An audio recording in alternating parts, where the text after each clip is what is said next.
With Election Day 1 week away, we're taking a look at the constitutional amendments you will see on the ballot when you go to vote. ABC 17's Hannah Falcon joins us live after diving into Amendment 1. And Hannah, what should voters expect on their ballots? Lucas, Marissa, this election voters are deciding on several possible amendments to the Missouri Constitution. One of them, if passed, would give the General Assembly the power to determine how state funds are used. The living and ever-changing document that is the Missouri Constitution has several possible amendments up for a vote by the Missouri people this November. Amendment 1 would change the way state funds are allocated. Amendment 1 was added to the ballot through a House Joint Resolution, which is when lawmakers vote to add a question to the ballot.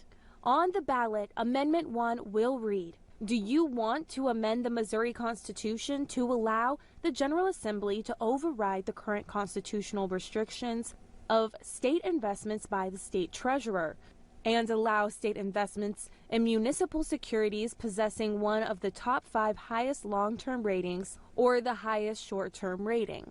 If Amendment 1 passes, the legislature can make that change without going to the people for their permission.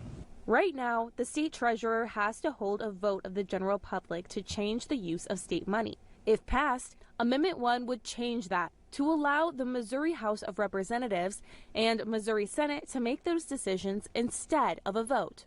I'm a limited government guy. I believe that we the people are supposed to be in charge. Secretary of State Jay Ashcroft is not a fan, but State Treasurer Scott Fitzpatrick has come out supporting the measure.